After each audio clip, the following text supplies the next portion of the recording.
விஜய் வந்து ஓடுறதுக்கு காரணம் வந்து சிபிஐ பின்னாடியும் ஜனநாயகன் பின்னாடியும் வந்து தேர்தலை சந்திக்க விடாம இருக்கிறதுக்கான ஒரு ரீசன் தான். ஏன் 2024 கட்சி ஆரம்பிச்சாரா? தேர்தல் 39 கேண்டிடேட் கமலாசன் மாதிரி போட்டிருக்கலாமா? ஏன் போடல? இல்ல, அவர் கட்சி ஆரம்பிக்கும் போதே சொல்லிட்டார்ல.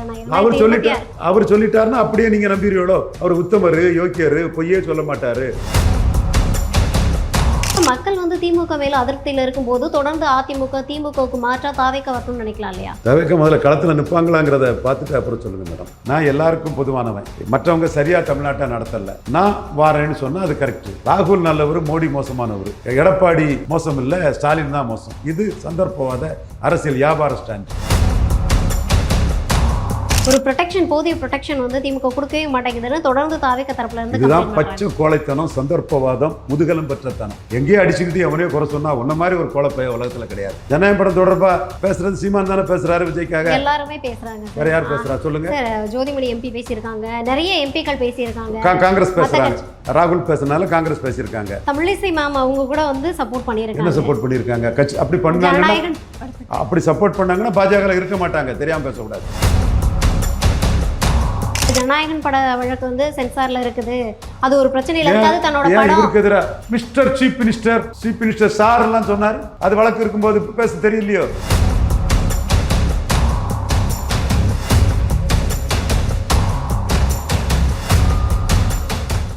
சார், தொடர்ந்து இப்போ வந்து விஜய் வந்து ஓடுறதுக்கு காரணம் வந்து சிபிஐ பின்னாடியும் ஜனநாயகன் பின்னாடியும் வந்து தேர்தலை சந்திக்க விடாமல் இருக்கிறதுக்கான ஒரு ரீசன் தான். இப்போ இன்னும் ரொம்ப குறிப்பிட்ட நாள் தான் இருக்குது, 2 மாதம் தான் இருக்குது. ஏன் 2024 கட்சி ஆரம்பிச்சாரா? தேர்தல் 39 கேண்டிடேட் கமலாசன் மாதிரி போட்டிருக்கலாமா? ஏன் போடல? இல்லை, அவர் கட்சி ஆரம்பிக்கும் போதே சொல்லிட்டார்ல.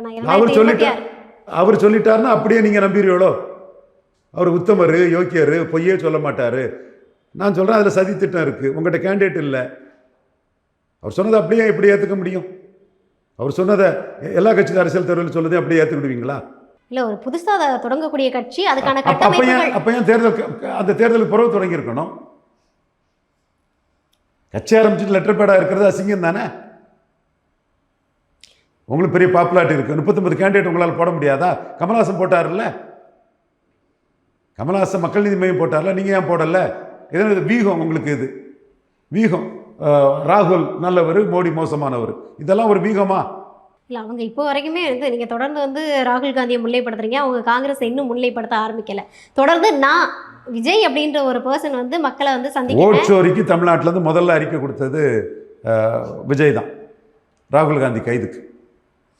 அதுக்கப்புறம் தான் ஸ்டாலினே கொடுத்தாரு. அதை கூட நீங்கள் பெருமையாக ராகுல்கிட்ட போய் சொல்லலாம், பார்த்தீங்களா நாங்கள் அறிக்கை கொடுத்த முறை தான் ஸ்டாலினே கொடுத்தாரு, நாங்கள் தான் உங்களுக்காக நிற்கணும் கூட கிளைம் பண்ணிக்கலாம். இல்லை, தொடர்ந்து உங்களுக்கே தெரியும், தமிழகத்துக்குள்ளே வந்து பாஜக வரக்கூடாது அப்படின்றதுல எல்லா கட்சிகளுமே தீவிரமாக இருக்குது. ஸோ அதே போல தானே விஜயுமே வந்து பாஜக வரக்கூடாது அப்படின்றத அவருடைய எதிர்ப்பை காமிச்சிட்ருக்காரு. அதில் தவறு இல்லை. காங்கிரஸுக்கு ஆதரவான நிலைப்பாடு எடுத்து ஒரு ரெட்டை வேஷம் போடுறதான் தவறு. ஸோ இப்போது அதிமுகவில் வந்து இன்றைக்கி நீங்கள் பார்த்தீங்க அப்படின்னா எடப்பாடியோட அமமுக டிடிவி தினகரன் வந்து இணைந்திருக்கிறாரு. இதை எப்படி பார்க்குறீங்க? ஏன்னா வந்து இதே 2025 தான் சட்டசபையில் வந்து டிடிவி தினகரன் சொல்கிறாரு, அதிமுக கூட போகிறதுக்கு நாங்கள் வந்து தூக்கு போட்டுவிட்டே செத்துடலாம், அதுக்கு போய் நாங்கள் எப்படி அதிமுகவுக்கு போவோம்னு சொன்ன அதே டிடிவி தினகரன் இன்றைக்கி என்ன சொல்லியிருக்காருன்னா, அது பங்காளி சண்டைங்க, நாங்கள் வந்து திரும்ப போய் சேர்ந்துக்கிறோம் அப்படின்றாரு. பாவம், அவருக்கு பல நிர்பந்தத்தின் அடிப்படையில் இதில் சேர்ந்துருக்கிறாரு. ஓகே, என்ன சொல்ல முடியும்? பாஜக நிர்பந்தம் இருக்குன்னு பரவலாக பேசப்படுது. அவர் எடப்பாடியும் இவரை ஏற்றுக்கிறதுக்கு முழு மனசு கிடையாது என்றாலும் ஒருத்தர் வாராருன்னு ஏற்றுக்கிறாங்க. அவர் ஒரு பெரிய உயரிய இடத்துல இருந்தார், வீழ்ச்சி காரணமாட்டு எடப்பாடியை ஏற்றுக்கொள்ளக்கூடிய சூழ்நிலை அவருக்கு வந்திருக்கு. இப்போ டிடிவி தினகரனால் தனிச்சு நின்னா வந்து ஜெயிக்க முடியாது, ஒருவேளை அதிமுக பக்கம் போனால் ஏதாவது சீட்டுகள் கிடைக்கும் அப்படின்னு போகிறாரா? கண்டிப்பாக தனிச்சு நிற்கிறதோட அதிமுக கூட்டணி பெற்று தான். எடப்பாடி 20 விழுக்காடு எடுத்திருக்காரு, பாஜக ஒரு 10 விழுக்காடுக்கு மேலே ஓட்டு இருக்குது, பாமக ஒரு 3 விழுக்காடு இருக்கும், 33 விழுக்காடு அரித்மெட்டிக் ஸ்ட்ரென்த் இருக்குது. இவருக்கு வாக்கும் சேரும்போது ஒரு 35 விழுக்காடு பலம் கொண்ட ஒரு அணியாட்டு அது ஆகும்போது அது ஒரு தனிச்சு போட்டியிடுவதோட வேற ஒரு அணியோட இது பெற்று தான். ஓகே, இப்போ வந்து நீங்கள் பாமக அதிமுகவுக்கு வந்தது வந்து ஒரு பலமாக பார்க்குறீங்களா? ஏன்னா வந்து பாமகவே வந்து 2 உடஞ்சு போய் கிடக்குது. அப்படின்ற பட்சத்தில் இது எப்படி வந்து ஒரு அதிமுக கூட்டணிக்கு ஒரு பலமாக கொடுக்கும்னு நீங்கள் நினைக்கிறீங்க? எடப்பாடி பொறுத்தளவில் 2 உடஞ்சதில் மேஜர் சங் வந்து அன்புமணி கிட்ட தான் இருக்குன்னு அவர் கருதுறாரு. பெரும்பகுதி அன்புமணி கிட்ட தான் இருக்குன்னு அவர் கருதும் போது அவர் வந்து ராமதாஸ் இல்லைனாலும் அன்புமணியை நம்ம எடுத்துக்கலான்னு நினைக்கிறாரு. அவர் கூட கூட்டணிக்கு யாரும் இல்லைன்னு சொல்லும்போது அன்புமணியை கூட்டணிக்கு எடுத்துக்கிட்டார். அன்புமணியும் தூண்டிக்காரனுக்கு மிதப்பேலே கண்ணுங்கிற மாதிரி ராமதாஸை காலி பண்ணுறது தான் கரெக்டுன்னு கொஞ்சம் பொறுமையாக இருந்து 30 சீட்டெல்லாம் வாங்கலாம். ராமதாஸை காலி பண்ணுறதுக்காக 18 சீட்டே வாங்கிட்டு போயிட்டார். ஸோ 2 பேருக்கும் தேவை இருக்குது, 2 பேரும் அந்த அலையன்ஸை பண்ணிக்கிட்டாங்க. ஓகே, அதாவது தந்தையை காலி பண்ணுறதுக்காக மகன் கண்டிப்பாக கண்டிப்பாக கண்டிப்பாக கண்டிப்பாக ஆக்சுவலி திமுகவை காலி பண்ணணுன்றதுல தன்னோட தந்தையை காலி பண்ணணுன்றதுக்காக கூட்டணி 100க்கு 100 ராமதாஸை வீழ்த்துறதுக்கு தான் அந்த முடிவை அன்புமணி எடுத்திருக்கிறார். அப்போ ராமதாஸ் திமுகவுக்கு போகக்கூடிய அந்த நிலைப்பாடை எடுப்பார்னு நினைக்கிறீங்களா சார்? திமுக சேர்க்குமாங்கிறது கேள்வி இருக்குது இல்லையா? திருமாவளவன் அங்கே இருக்கும்போது பொருந்தா கூட்டணி ஆயிடலாம் இல்லையா? போக மாட்டாரா ராமதாஸ்? அப்போ திமுக போகிறதுங்கிறது ஒரு வழிப்பாதை அல்ல. ஓகே, ஸ்டாலின் சேர்த்தா தான் போக முடியும். இல்லை அப்போ ராமதாஸ் அப்படின்றவங்களுக்கு அந்த கட்சி ஐடென்டிஃபையாக இருக்கட்டும், இல்லை அவங்க கண்டிப்பாக தேர்தலை சந்திக்கணும்னா அவங்களுக்கு அதர் ஆப்ஷன் ஒன்று இருக்கணும்ல பாமகக்கு. சிக்கல் தான், சிரமந்தான், என்ன செய்ய முடியும்? மகனை நம்பினார், புடிய மகன்கிட்ட கொடுத்துட்டாரு, ஏமாந்து நிற்கிறாரு. நீங்கள் புடியை கொடுக்காமல் இருந்தீங்கன்னா, கலைஞர் மாதிரி புடியை கொடுக்காமல் இருந்தீங்கன்னா பிரச்சனை இல்லை. நீங்கள் புடியை கொடுத்துட்டீங்கல்ல, ஸோ உங்களுக்கு அது சிக்கலாயிட்டு அவர் ராஜேந்திரத்தோட நடவடிக்கைகளை எடுத்து கட்சியை கைப்பற்றி எடப்பாடி பழனிசாமிகிட்ட சீட்டும் வாங்கிட்டார். தோற்று போகக்கூடிய தோற்று இருக்கக்கூடிய உங்களை ஏன் ஸ்டாலின் மதிக்க போகிறாரு? கடைசியாக மதித்தா உதயசூரியனில் கொஞ்சம் பேருக்கு சீட்டை கொடுப்பாரு. இப்போ இன்கேஸ் ராமதாஸ் ஐயா உள்ளே வந்தாங்க அப்படின்னா திரும்ப அவர்கள் கூட்டணி விட்டு வெளியில் போகிறதுக்கான வாய்ப்புகள் இருக்கும். வெற்றி வீரர் திருமாவை வெளியே போகிறதுக்கு ஸ்டாலின் அனுமதிக்க மாட்டார். கூட்டணி இன்டாக்டாக வைக்கிறது தான் ஸ்டாலின் ப்ரியாரிட்டி கொடுப்பார். ஓகே சார், தொடர்ந்து காங்கிரஸுக்குமே திமுக முன்னாடிலாம் பார்த்தீங்கன்னா ஒரு 63 சீட்டில் ஃபஸ்ட்டு சரிசமமாக கொடுத்தது, அதுக்கப்புறம் 63 சீட்டுகள், இப்போ 25 சீட்டுகள் தான் கொடுத்துட்ருக்கு. இதுக்கு முன்னாடி நடந்த சட்டமன்ற தேர்தலில் இப்போ எத்தனை சீட்டுகள் ஒதுக்கப்படும்? ஏன்னா மாணிக்கம் தாக்கூர் நீங்கள் பார்த்துருப்பீங்கன்னு நினைக்கிறேன், ஆட்சி அதிகாரத்தில் பங்கு வேணும்னு 10 வருடங்கள் கழித்து கேட்டிருக்கிறாரு. இதை எப்படி பார்க்குறீங்க? சரி, திமுக இதுக்கு அக்செப்ட் பண்ணுமா? ஃபர்ஸ்ட் ஆஃப் ஆல் பண்ண மாட்டாங்க, பண்ணல. திமுகவும் அகில இந்திய காங்கிரஸ் இதை இப்போ வற்புறுத்தல. ஸ்டேட்டஸ் கோவா கொடுத்த சீட்டை கொடுப்பாங்க. ஆல்ரெடி கொடுத்தாதே 25 சீட்டுகள் ஒதுக்கப்படும். ஏன்னா ஒதுக்கலைன்னா இருக்க ஓட்டும் கிடைக்காது. ஓகே, கொடுத்த சீட்டை கொடுப்பாங்க, ஸ்டேட்டஸ் கோ சீட்ஸ் கொடுப்பாங்க.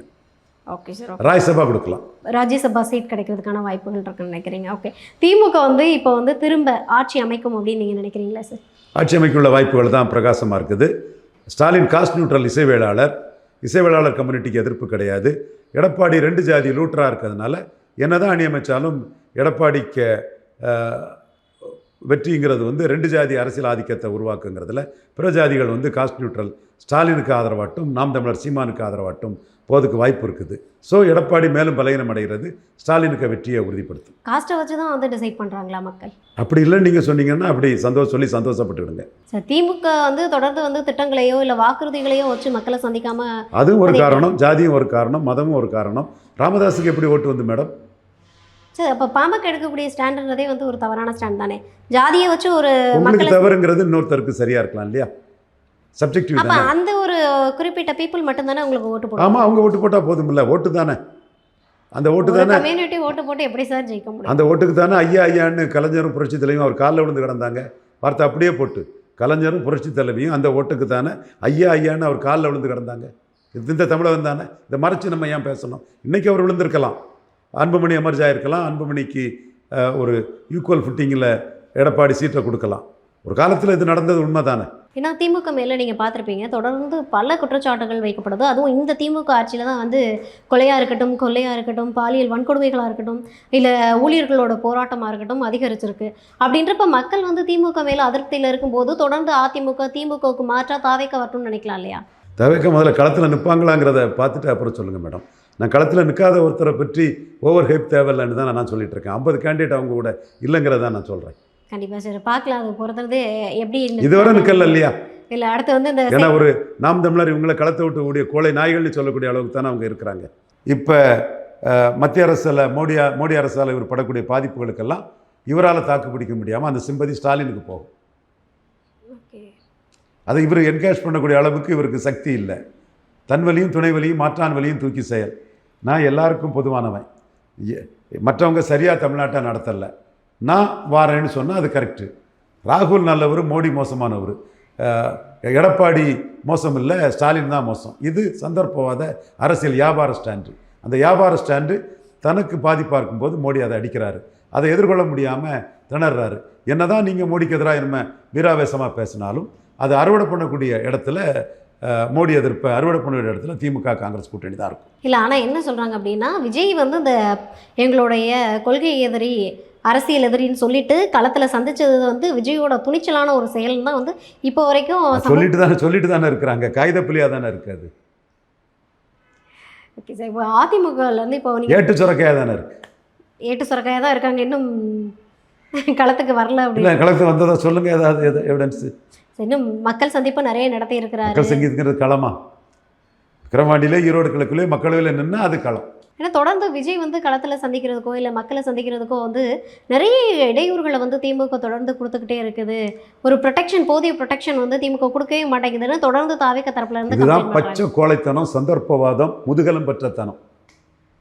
எங்கேயோ அடிச்சுக்கிட்டு எவனையோ குறை சொன்னா உன்ன மாதிரி ஒரு கோழைப்பைய உலகத்தில் கிடையாது. அடிக்கிறது எவனோ, குறை சொல்றது இன்னொருத்தனை பண்ணா. தப்பே பண்ணல விஜய். எந்த தலைவரும் தொண்டர்களை பண்ண மாட்டாங்க.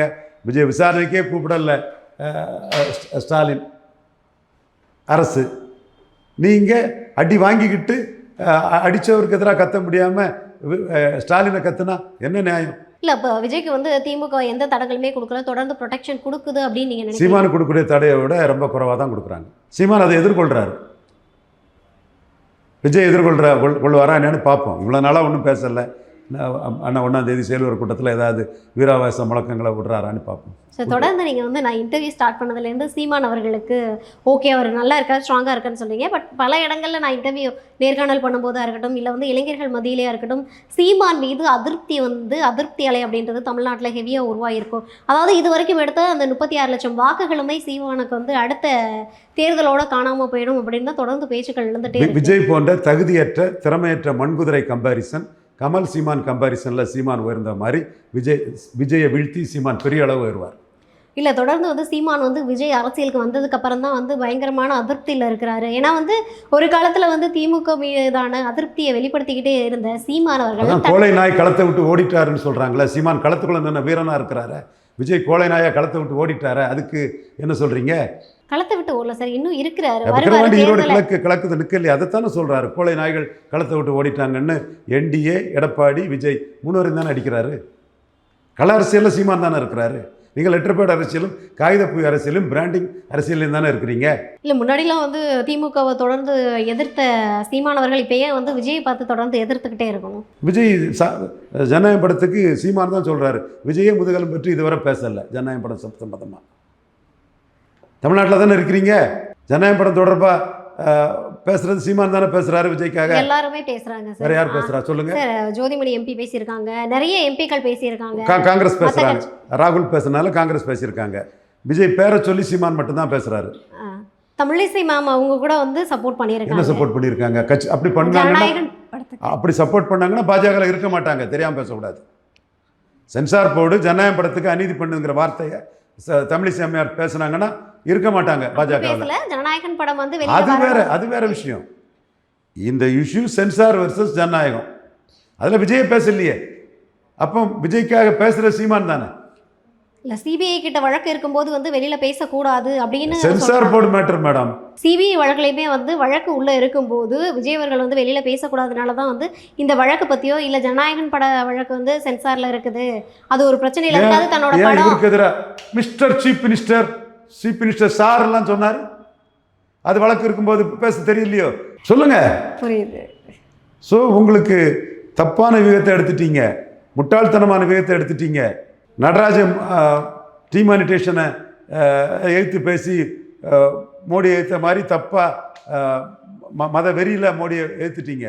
அதோட விளைவுகளை சந்திக்கிறீங்க. இப்போ அதை எழுத்து பேச முடியாமல் திணறீங்க. இல்லை சார், தொடர்ந்து விஜய் வந்து மத அரசியல் பண்ணுறாருன்னு நம்ம எந்த அடிப்படையில் எடுத்துக்கலாம்? மோடியை தேவையில்லாமல் எதுக்கிறவன் மத அரசியல் தான் பண்ணுறான். இந்திய முஸ்லீம்களுக்கு எந்த பாதிப்பும் இல்லாத சிஏ எதுக்கிறவன் மத அரசியல் தான் பண்ணுறான். இல்லை, அப்படி பார்த்தா நம்ம தமிழகத்தில் வந்து பாஜக தான் தொடர்ந்து மத அரசியல் பண்ணிக்கிட்டு இருக்குன்னு பேச படுது. ஆமாம், இந்து மத ஆதரவான மத அரசியலை பண்ணுறாப்புல இந்துக்களுக்கு எதிராக மத மாற்ற கும்பலோட சேர்ந்து மோடிக்கு எதிரான மத அரசியலை விஜய் பண்ணுறாரு. இப்போ 2 கட்சிகளுமே ஏதோ ஒரு எல்லா கட்சிகளுமே வாக்கு வங்கிக்காக பண்ணுறது தான். ஓகே, இப்போ அடுத்த கட்டமாக இப்போ நீங்கள் பார்த்தீங்க அப்படின்னா, ஏன் சிஏ எதுக்கணும், ஏன் வக்போர்டு இதை எதுக்கணும்? முஸ்லீம் பெண்களுக்கு ட்ரஸ்ட்டில் கொண்டு வரதுக்குள்ள வக்போர்டை ஏன் எதுக்கணும்? அது இஸ்லாமியர்கள் பாதிக்கப்படுறாங்க அப்படின்றதுக்காக தானே தொடர்ந்து எல்லா இஸ்லாமிய பெண்களுக்கு அதில் உரிமை வருது இல்லை? ஓகே, உங்கள் கருத்தை சொல்லுங்கள். அப்போ ஒவ்வொருத்தரும் ஒரு ஓட்டுக்காக குறி வச்சு பண்ணுறாங்க.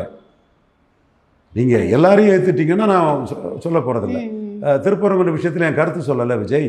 இல்லை அதில் வந்து பாஜகவும் திமுகவும் வேணும்னே அரசியல் பண்ணுது. இதில் நாங்கள் என்ன கருத்து சொல்லணும்னு கேட்குறோம். ஒன்றும் இல்லை, நீங்கள் கருத்து சொன்னால் ஒரு தரப்புக்கு எதிராக போயிட்டானா படத்தை பார்க்க மாட்டான்னு நீங்கள் வியாபாரத்தில் கருத்து சொல்லலை. அப்போ பாஜகவும் இது பண்ணாலும் நீங்கள் அரசியலுக்கு வாரீங்க. சீமான் கருத்து சொல்கிறாருல, தமிழண்ணி வா, இந்து கிறிஸ்டின் முஸ்லீம் எல்லாம் தமிழண்ணி வாணி போடுறா சொல்கிறாருல. எதுவும் கருத்து சொல்லலைன்னா வியாபாரம் பண்ண வந்தீங்களா, அரசியல் பண்ண வந்தீங்களா? இல்லை சீமானவர்கள் வந்து இப்போ எடுக்கக்கூடிய அந்த அரசியல் ஸ்டாண்ட் அப்படின்றது வந்து சரியாக இருக்குன்னு நினைக்கிறீங்களா? சீமானவர்களாக இருக்கட்டும், அதை தொடர்ந்து சாட்டையவர்களாக இருக்கட்டும், 2 பேருமே வந்து தொடர்ந்து தன்னுடைய பேச்சில் வந்து ரொம்ப தரக்குறைவான அரசியலை பண்ணுறாங்களோ அப்படின்றது வந்து தரக்குறைவான அரசியல் கண்டிக்கத்தக்கது, யார் பண்ணாலும் கண்டிக்கத்தக்கது. மக்கள் தான் அதை முடிவு பண்ணணும். பிகாஸ் வந்து சாட்டையோட சேனலில் ஒழிக்கணும்னு சொல்லும்போது வாங்கடா என்னுடைய காலில் வந்து விழுங்கடா நான் இது பண்ணுறேன் அப்படின்றாரு. இது வந்து ஏன்னா சாட்டையும் சீமானியாக இருக்கட்டும் பல இளைஞர்கள் வந்து முன்னுதாரணமாக எடுத்துக்கிறாங்க. அதில் வந்து மாற்றுக்கிறது கிடையாது. நிறைய பேர் அவங்கள தொடர்ந்து ஃபாலோ பண்ணிக்கிட்டே இருக்காங்க. அப்படின்ற பட்சத்தில் அவங்க கொடுக்கக்கூடிய கருத்துன்றது வந்து இளைஞர்களுக்கு வேல்யூவாக இருக்கணும் இல்லையா சார்? இளைஞர்கள் தான் அதை அன்னப்புறம் மாதிரி பகுத்து பார்த்து முடிவெடுக்கணும். சரி, இப்போது அதிமுக வந்து திட்டங்களை அறிவிச்சிருக்காங்க, நீங்கள் பார்த்துருப்பீங்கன்னு நினைக்கிறேன். அந்த திட்டங்கள் வந்து எந்த அளவுக்கு வந்து மக்களுக்கு தேவையானதுன்னு நீங்கள் நினைக்கிறீங்க? ஏன்னா வந்து தொடர்ந்து 2 திமுகவாக இருக்கட்டும் அதிமுகவாக இருக்கட்டும் 2 கட்சிகளையுமே வந்து இலவசத்தை முன்னிறுத்தியே வந்து மக்களை சந்திச்சுக்கிட்டு இருக்குது. இப்படி இலவசத்தை நீங்கள் கொடுத்துக்கிட்டே இருந்தீங்கன்னா என்னைக்கு வேலைவாய்ப்பை கொடுப்பீங்க, என்னைக்கு பொருளாதாரத்தை உயர்த்த போகிறீங்க? விஜய் என்ன சொல்கிறாரு இதில்? விஜய் அதே விஷயத்தை தான் முன்வைக்கிறாரு. நான் வந்து பொருளாதாரத்தில் உங்களை உயர்த்துறேன், எல்லாருக்குமே வீடு இல்லாத ஒரு நிலையை வந்து நான் உருவாக்குவேன், கண்டிப்பாக எல்லாருக்கும் ஒரு வீடு அப்படின்ற விஷயத்த அவர் ஸ்ட்ராங்காக சொல்லியிருக்காரு. இவங்க எடப்பாடி சொன்னதுக்கு எதாவது ரியாக்ட் பண்ணாரா? 3000 ரூபா கொடுக்கறதுக்கு எதாவது ரியாக்ட் பண்ணாரா? உங்களெல்லாம் ஏமாளி நிச்சயமான ஆக்குறாரு விஜய். அப்படி தானே அர்த்தம்? ஒரு கிளியர் கட்டு விஷயம் சொல்லணும். நீங்கள் சொன்ன கருத்தை நான் உடன்படுறேன். இதை ஒரு அரசியல் தலைவராக உடனே சொல்லணுமா இல்லையா? ஸோ இலவசங்களுக்கு ஒரு ஓட்டு இருக்குது, அதுக்கு திமுக அதிமுகவும் போட்டி போடுறாங்க. ஓகே, இப்போ இல்லை சார், இப்போ 9.5 லட்சம் கோடி கடன் இருக்குது. இந்த நேரத்தில் நீங்கள் இப்படி விடாமல் அறிக்கையை கொடுத்துட்டே இருந்தீங்கன்னா இதை எப்படி செயல்படுத்த முடியும்? எந்த கட்சி அதை எழுத்து கேட்குறாங்க? உங்கள் கருத்து சரிதான். யார் கேட்குறா அந்த கருத்தை? யார் எழுத்து கேட்குறாங்கன்னா நீங்கள் கொடுக்கக்கூடிய இலவசங்களை வந்து உங்கள் கருத்தை நான் ஒத்துக்கிட்டேன் மேடம். ஓகே சார், எந்த கட்சி அதை முன்னெடுத்து அதை ஃபைட் பண்ணுறாங்கன்னு கேட்டேன் நான். எந்த கட்சியுமே இப்போ வரைக்கும் ஓகே, அப்போ இலவசத்துக்கு கண்டு ஓட்டு இருக்குன்னு அவங்க நினைக்கிறாங்க. தாவேக்காவும் விதிவிலக்கு இல்லைன்னு சொல்கிறீங்களா? தாவேக்கா அதில் இருதலைக்குள்ளி எறும்பா 2 கட்டானா இருக்காங்க நான் கருதுறேன். ஓகே, ஏன்னா வந்து தேர்தல் அறிக்கையை வச்சு இப்போ தேர்தல் அறிக்கையை தயாரிச்சுக்கிட்டு இருக்காங்க, பார்ப்போம். ஓகே சார், எல்லாமே காக்க வைக்கக்கூடாது. டக்குன்னு அரசியலுங்கிறது சூடாக சொல்லணும். 24/7 இருக்கணும் அரசியல். ஓகே, ஆனால் விஜய் வந்து அப்படி இல்லைன்றீங்க. அரசியல் அவர் கேண்டிடேட் போடுவாரா இருப்பாராங்கிறதே இன்றைக்கி பலரும் சந்தேகத்தை கிளப்பிட்டு இருக்காங்க அவர் மேலே. ஓகே சார், சரி தொடர்ந்து பார்க்கலாம் சார். அடுத்த செயல் வீரர்கள் கூடத்தில் என்ன பேச போகிறாரு, அடுத்த அரசியல் களம் எப்படி இருக்க போகிறதுன்றதை மற்றும் ஒரு நேர்காணலில் உங்களை சந்தித்து நிறைய விஷயங்களுக்கு எடுத்து வச்சுக்கிறேன். நன்றி சார். 39 கேண்டிடேட் 2024 போட சொன்னேன், சகாதேவ மாதிரி போட சொன்னேன். கேட்காதோட வினையை அனுபவிக்கிறார். நன்றி சார்.